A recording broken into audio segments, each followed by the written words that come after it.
आप सभी लोगों का YouTube channel unique academy Indian polity पर स्वागत है। हम लोग पढ़ रहे हैं उच्चतम न्यायालय संरचना और संगठन। जो लोग आज हमसे जुड़े हैं वीडियो में जा करके पिछली वीडियो जरूर देखें क्योंकि उसमें मैंने संरचना पढ़ाया है। आज उसी संबंधित कुछ चीज़ें और आगे बढ़ती हैं, जैसे कार्यकारी मुख्य न्यायाधीश की नियुक्ति क्या होती है, ये चीज़ों को बताना है। 125 में वेतन भत्ते पढ़ लिया। आप लोगों से निवेदन है कि आप हमारे चैनल को सब्सक्राइब करें और पूरी वीडियो अंत तक देखें। ये हमारी शिकायत है आप लोगों से, कृपया करके वीडियो अंत तक देखें और लाइक करें। जो आप उसमें अंगूठे का बटन उसको लाइक करें और शेयर करें, ठीक है। आज की क्लास दोस्तों है, उसमें हमको पढ़ाना है आपको 125, 24 में न्यायाधीशों की संरचना बता दिया, 25 में वेतन भत्ते, आर्टिकल 126 ये क्या कहता है, ये है हेडिंग है इसकी कार्यकारी मुख्य न्यायाधीश की नियुक्ति। कार्यकारी मुख्य न्यायाधीश की नियुक्ति ये क्या है? कार्यकारी मुख्य न्यायाधीश की नियुक्ति ये क्या कंडीशन है? कार्यकारी मुख्य न्यायाधीश की नियुक्ति, इनकी नियुक्ति राष्ट्रपति करता है, ठीक है। आप पूरी कॉपी पे लिख लेंगे, इनकी नियुक्ति कौन करता है? राष्ट्रपति करता है। कंडीशन क्या है? किस दशा में करता है, क्यों करता है, ठीक है। कार्यकारी मुख्य न्यायाधीश की नियुक्ति कौन करता है मित्रों? तो राष्ट्रपति करता है। क्यों करता है ये आपको जानने की जरूरत है कि कार्यकारी मुख्य न्यायाधीश की नियुक्ति क्यों होती है। उसमें कंडीशन है, क्या है? नंबर 1, मुख्य न्यायाधीश का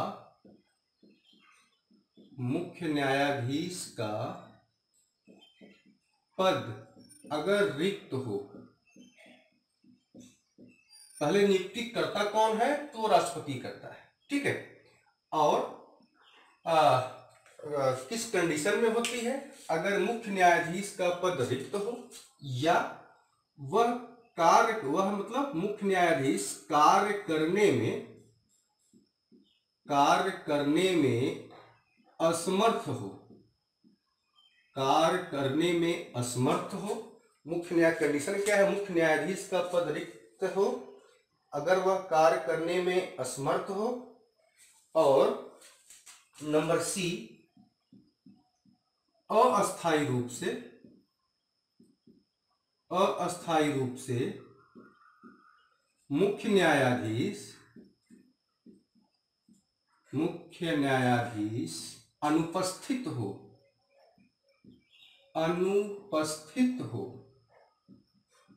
ठीक है।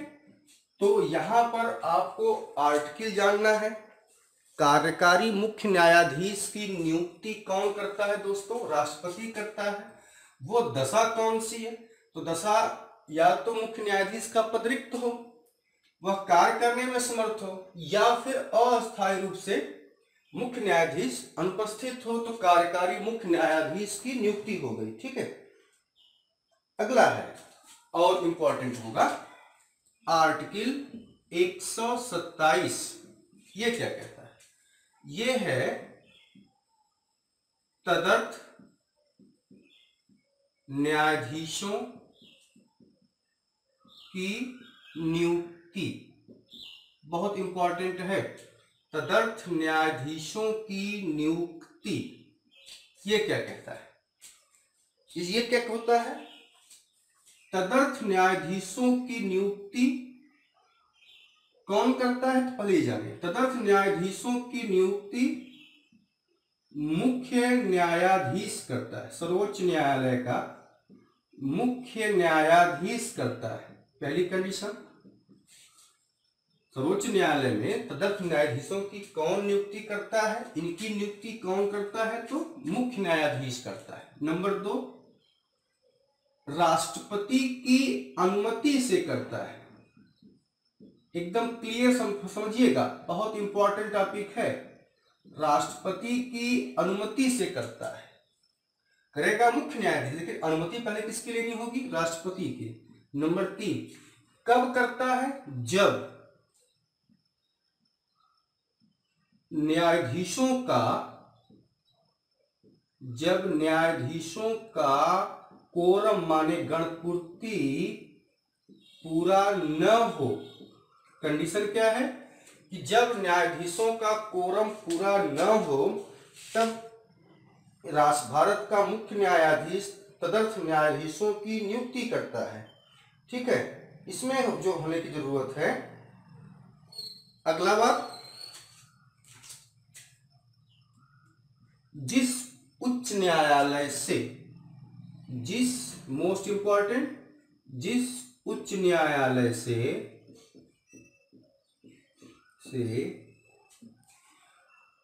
न्यायाधीश को सर्वोच्च न्यायालय में न्यायाधीश बनाया जाना है। ठीक है, तो संबंधित उच्च न्यायालय के न्यायाधीश के सहमति के ये कंडीशन दोस्तों, जिस उच्च न्यायालय से न्यायाधीश के बनाया जाना है उस संबंधित उच्च न्यायालय के न्यायाधीश के सहमति, इसको और क्लियर करते हैं परामर्श के बाद। ठीक है, इनकी जो नियुक्ति होती है वो अस्थायी होती है, परमानेंट नहीं होती है। ठीक है, जब गणपूर्ति पूरी होती है तब हट जाते हैं, लेकिन जब तक ये सर्वोच्च न्यायालय में न्यायाधीश के पद पर रहेंगे तब तक इनको वही वेतन और अधिकार मिलेगा जो सर्वोच्च न्यायालय के न्यायाधीशों को मिलता है। अब इस टॉपिक को मैं एक फ्रेम से समझाना चाहता हूं। जैसे ये आपका सुप्रीम कोर्ट, ठीक है, सुप्रीम कोर्ट में गणपूर्ति पूरी नहीं हो पा रही है तो सुप्रीम कोर्ट का मुख्य न्यायाधीश चीफ जस्टिस ऑफ इंडिया तदर्थ न्यायाधीशों की ये देखिए हेडहाफ तदर्थ न्यायाधीशों की नियुक्ति करता है। माने अब ये कौन करता है? नियुक्ति तदर्थ न्यायाधीशों की चीफ जस्टिस ऑफ इंडिया करता है। किसकी सहमति से करता है? तो एक तो राष्ट्रपति की अनुमति लेना आवश्यक है। दूसरी कंडीशन क्या है? दूसरी कंडीशन है कि उस राज्य के हाई कोर्ट के मुख्य न्यायाधीश से, उस राज्य के हाई कोर्ट के मुख्य न्यायाधीश से यहां से समर्थन, यहां से सहमति, यहां से मंजूरी, राष्ट्रपति से मंजूरी, उच्च न्यायालय के मुख्य न्यायाधीश से समर्थन के बाद चीफ जस्टिस ऑफ इंडिया तदर्थ न्यायाधीशों की नियुक्ति करता है। अब आपके लिए इंपॉर्टेंट प्रश्न है कि तदर्थ न्यायाधीशों की नियुक्ति कौन करता है साहब? तो आप बता दोगे सर्वोच्च न्यायालय का मुख्य न्यायाधीश करता है। किसकी अनुमति से करता है साहब? तो राष्ट्रपति की अनुमति से करता है। इसके लिए संबंधित उच्च न्यायालय के मुख्य न्यायाधीश से परामर्श लेना अनिवार्य है। ठीक है, अगला 126, 27 हो गया। अब आर्टिकल 128 की बात करते हैं। अनुच्छेद 128 वो क्या है? आर्टिकल 128 अनुच्छेद 128 क्या कहता है दोस्तों? ये कहता है सेवानिवृत्त न्यायाधीश की नियुक्ति। ये है सेवानिवृत्त न्यायाधीश की नियुक्ति। यहां भी देख लें क्या है? सेवानिवृत्त न्यायाधीशों की नियुक्ति कौन करेगा? तो यहां याद रखें, मुख्य न्यायाधीश करेगा। सर्वोच्च न्यायालय का मुख्य न्यायाधीश सेवानिवृत्त न्यायाधीशों की नियुक्ति करेगा। तो कौन करेगा? बल्कि एरो को इस तरह से कर ले, ऐसे, ठीक। ये सेवानिवृत्त न्यायाधीशों की नियुक्ति करता है। तो किसके मंजूरी से करता है? राष्ट्रपति की सहमति से, मंजूरी से, राष्ट्रपति की सहमति से सर्वोच्च न्यायालय का मुख्य न्यायाधीश सुप्रीम कोर्ट में सेवानिवृत्त न्यायाधीशों की नियुक्ति करता है। क्यों करता है? तो ये जान लें क्यों इसलिए करता है। आवश्यक या अधिक कार्यभार होने पर,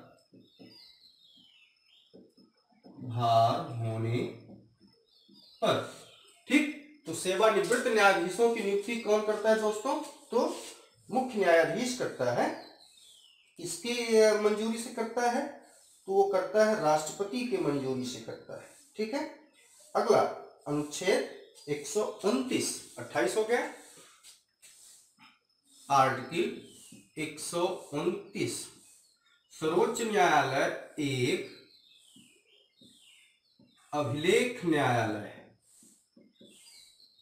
अभिलेख न्यायालय का क्या मतलब है? इसमें दो कंडीशन है। सर्वोच्च न्यायालय एक अभिलेख न्यायालय है, इसमें दो कंडीशन है। क्यों है? नंबर 1,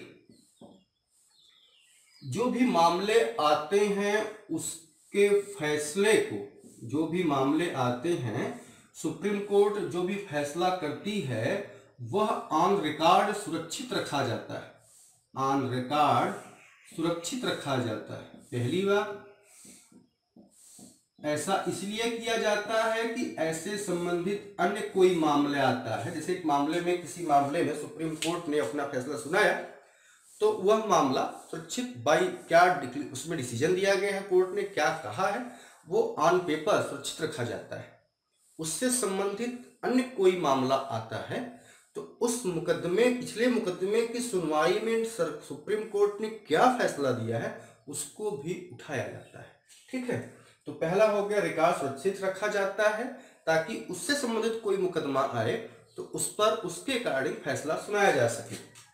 नंबर 2, अगर कोई न्यायालय के आदेशों का उल्लंघन करता है, न्यायालय के आदेशों का उल्लंघन करता है तो ये न्यायालय की अवमानना हो जाती है।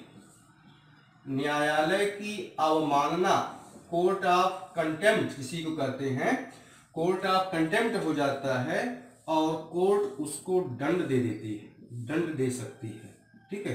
तो ये आपका आर्टिकल एक अभिलेख न्यायालय है, तो इसका क्यों है ये मैंने आपको बता दिया। अब है अगला अनुच्छेद 130,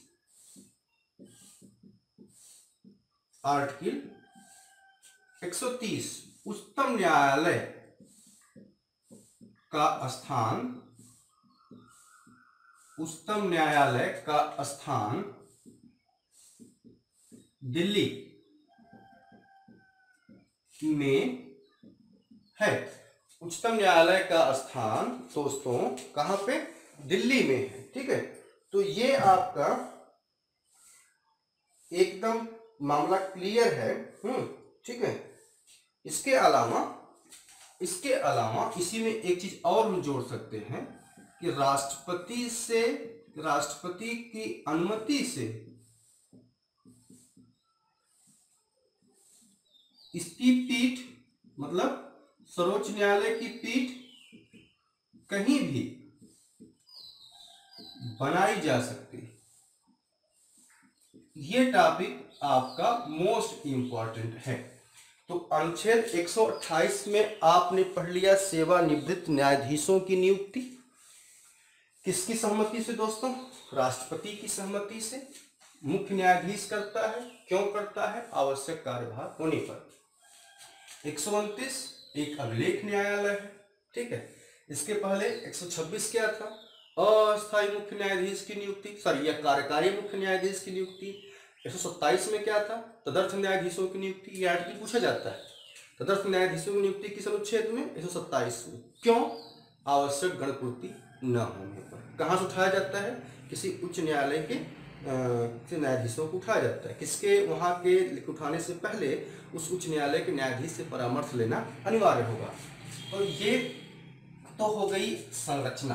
अब होगी, हेडिंग होगा आपका उच्चतम न्यायालय की शक्ति, जो कि बहुत इंपॉर्टेंट है। उच्चतम न्यायालय की शक्ति,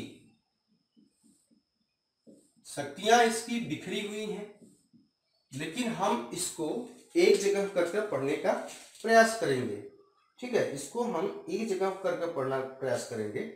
तो पहले हेडिंग देख ले, उसी के रिगार्डिंग हम समझेंगे। पहला, मूल क्षेत्राधिकार। मूल क्षेत्राधिकार, इसी को दोस्तों कहते हैं प्रारंभिक क्षेत्राधिकार। प्रारंभिक क्षेत्राधिकार, ठीक, इसी को क्या कहते हैं, प्रारंभिक क्षेत्राधिकार। दूसरा, न्यायादेश। दूसरा क्या हो गया, न्यायादेश क्षेत्राधिकार। क्षेत्राधिकार। तीसरा, अपीलीय क्षेत्राधिकार। तीसरा, अपीलीय क्षेत्राधिकार। चौथा, तीसरा क्या हो गया, अपीलीय क्षेत्राधिकार। चौथा, सलाहकार क्षेत्राधिकार।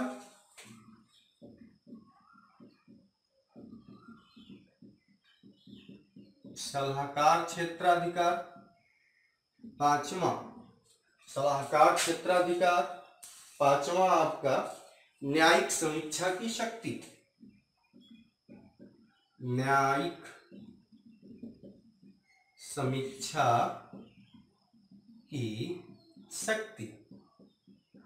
न्यायिक समीक्षा की शक्ति, ये 5 सुप्रीम कोर्ट के शक्तियां हैं, जो बड़े महत्वपूर्ण टॉपिक है। शक्तियों में ये सबसे महत्वपूर्ण टॉपिक है। तो हम मूल क्षेत्राधिकार की बात करते हैं, ठीक है। मूल क्षेत्राधिकार, इस कॉन्सेप्ट को बताने से पहले इस पर चर्चा करने से पहले हम कुछ बातों को बताना चाहते हैं। जैसे हमारे देश ने जो ढांचा एडॉप्ट किया है वह क्या है, संघीय ढांचा है। इससे आप समझेंगे तो कॉन्सेप्ट क्लियर होगा। संघीय ढांचा जो हमने लिया है वह कहाँ से लिया है, कनाडा से लिया है। तो संघीय ढांचा की जो सबसे बड़ी विशेषता है, एक तो होती है लिखित संविधान। एक तो उसकी विशेषता क्या होती है, लिखित संविधान। दूसरी विशेषता होती है कि शक्तियों, पावर शेयरिंग होता है, शक्तियों को शेयर किया जाता है, शक्तियों का विभाजन होता है। वह किसके मध्य होता है, वह सेंटर और स्टेट के मध्य होता है, ठीक है। आपका देश जो है संघात्मक व्यवस्था में गणराज्य है, ठीक है। हम प्रस्तावना ही यही कहती है कि हम भारत के लोग भारत को प्रभुत्व संपन्न, समाजवादी, पथ निरपेक्ष, लोकतांत्रिक गणराज्य। तो एक तो सेंटर में सरकार हो गई, यूनियन माने यूनियन गवर्नमेंट, यहाँ यूनियन गवर्नमेंट, और यहाँ पर स्टेट गवर्नमेंट, ठीक। अब यहाँ जो मैं बताना चाहता हूँ आपको, इसी के माध्यम से ये जोड़ने का प्रयास मेरा हो रहा है कि संघीय ढांचा में लिखित संविधान है, शक्तियों का विभाजन होता है केंद्र और राज्य के मध्य। इसमें 3 अनुसूचियां हैं, केंद्र सूची, संघ सूची जिसको आप बोलते हो, राज्य सूची और समवर्ती सूची।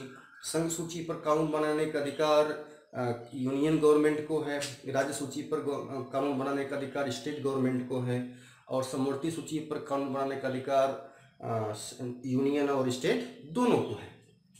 तो अब यहां पर क्या है, अगर इन दोनों के बीच में विवाद हो जाए, यूनियन और स्टेट के बीच में विवाद हो जाए, नंबर एक कंडीशन हो जाए। नंबर दो कंडीशन, नंबर एक कंडीशन ये हो जाए, नंबर दो कंडीशन क्या हो जाए कि राज्यों के बीच विवाद हो जाए। तो इसका फैसला कौन करे? इसी के विवाद को निपटारा करने के लिए जो स्थापना किया जाता है वह सर्वोच्च और स्वतंत्र न्यायपालिका की, ताकि इनके जो विवाद है, राज्यों के मध्य जो विवाद है, केंद्र और राज्य के जो मध्य विवाद है, उसका निपटारा किया जा सके। तो मूल अधिकार प्रारंभिक क्षेत्राधिकार के अंतर्गत जो विवाद सुलझाए जाते हैं, अब यहां से हम बात करते हैं, ठीक है, अब यहां से हम बात करते हैं इसका प्रारंभिक क्षेत्राधिकार का। तो ये है क्या? केंद्र और राज्य के मध्य कोई विवाद, केंद्र और राज्य के मध्य कोई विवाद हो, ठीक है। और अगला नंबर दो, केंद्र और दो या दो से अधिक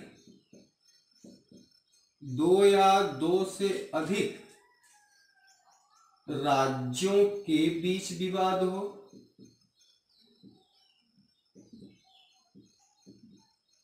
ठीक है। केंद्र और दो या दो से अधिक राज्यों के बीच विवाद हो। नंबर तीन, दो या दो से अधिक राज्यों के बीच विवाद हो, दो या दो से अधिक राज्यों के बीच विवाद हो, ठीक है। दो या दो से अधिक राज्यों के बीच विवाद हो, तो इसका निपटारा कौन करेगा? इसका निपटारा कौन करती है? सर्वोच्च न्यायालय करती है, सर्वोच्च न्यायालय। अब यहां पर ध्यान देने की जरूरत है कि जो ये मामला है, ये जो है, जो सर्वोच्च न्यायालय का ये अनन्य अधिकार है, यह जो शक्ति मिली है इस विवाद के समाधान करने की, वह सर्वोच्च न्यायालय की अनन्य शक्ति है। अनन्य शक्ति का मतलब इस शक्ति का प्रयोग अन्य कोई उच्च न्यायालय नहीं कर सकता। यह शक्ति सिर्फ और सिर्फ, इस विवाद के समाधान करने की शक्ति सिर्फ और सिर्फ सर्वोच्च न्यायालय के पास है, ठीक है। यह किसी अन्य न्यायालय को इस प्रकार की शक्तियां नहीं दी गई हैं, ठीक है। इसमें दो बातें होनी चाहिए।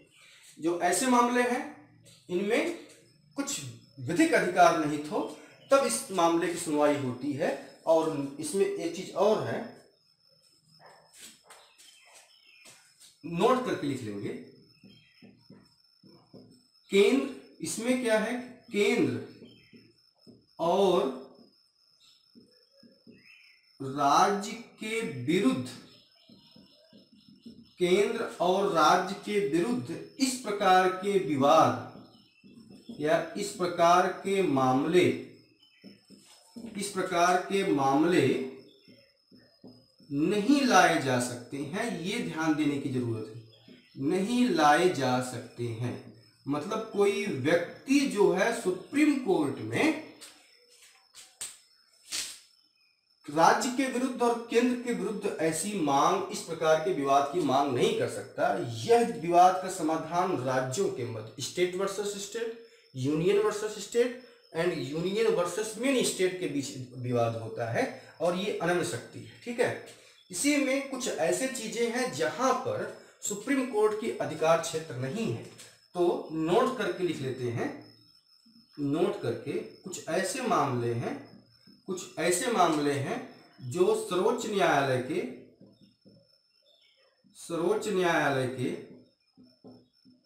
कुछ ऐसे मामले हैं जो सर्वोच्च न्यायालय के अधिकार क्षेत्र के बाहर हैं, सर्वोच्च न्यायालय के अधिकार क्षेत्र के बाहर हैं। कुछ ऐसे मामले हैं जो सर्वोच्च न्यायालय के अधिकार क्षेत्र के बाहर हैं तो उनमें कौन से मामले हैं ये देख लें। ऐसे मामले, ऐसी संधियां या समझौता जो संविधान निर्माण के पहले हुआ हो, जो संविधान के पहले किया गया हो, उस पर सुप्रीम कोर्ट कानून नहीं बना सकती। नंबर 2, अंतर्राज्यीय, नंबर 2, अंतर्राज्यीय जल विवाद का निपटारा सुप्रीम कोर्ट के हाथ में नहीं है और इसका अनुच्छेद इंपॉर्टेंट है 262। ठीक है। नंबर 3, वित्त आयोग, वित्त आयोग आर्टिकल 280, अनुच्छेद 280। ठीक है। अगला, केंद्र और राज्य के मध्य, केंद्र और राज्य के मध्य कुछ खर्चों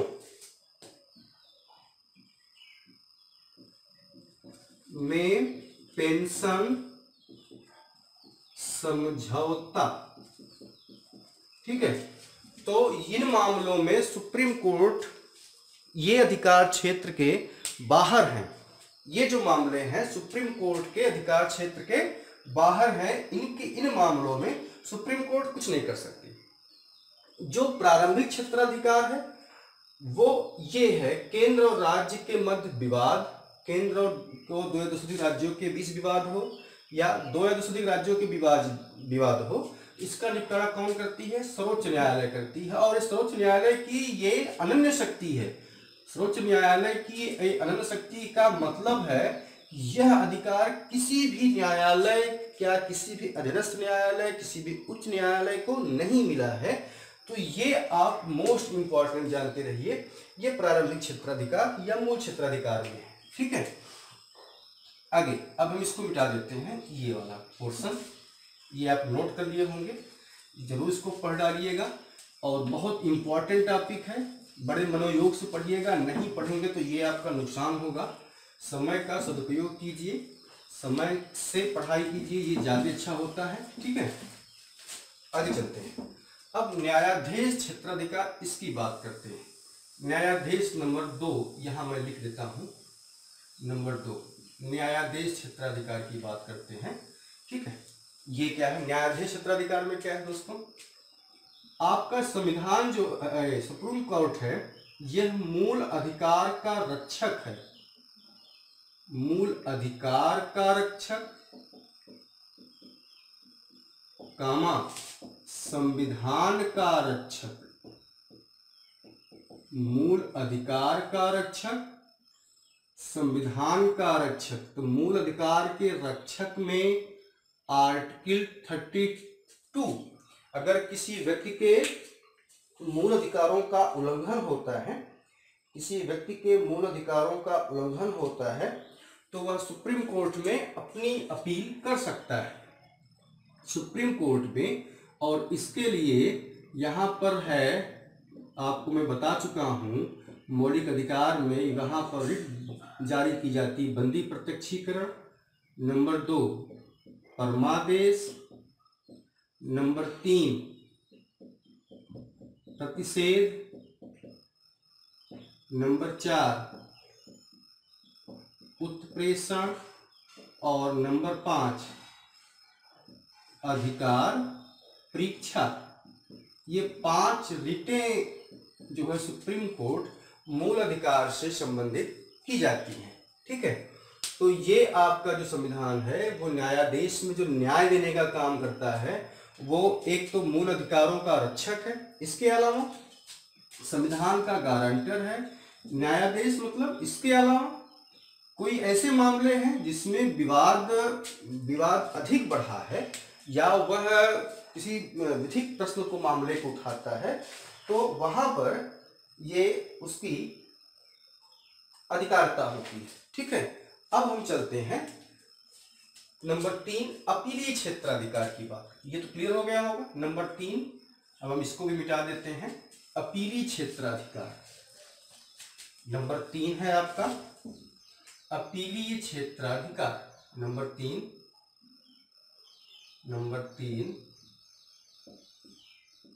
अपीलीय क्षेत्राधिकार। अपीलीय क्षेत्राधिकार ये आपका अनुच्छेद इसका है दोस्तों 132 अपीलीय क्षेत्राधिकार। तो पहली बात जाने कि सर्वोच्च न्यायालय आपका देश का अंतिम अपीलीय न्यायालय है। इसके ऊपर फिर कहीं अपील नहीं की जा सकती। ये अंतिम अपीलीय न्यायालय है। सर्वोच्च न्यायालय आपके देश का अंतिम अपीलीय न्यायालय है। ठीक है, तो आज के लिए हमारी वीडियो इतना ही।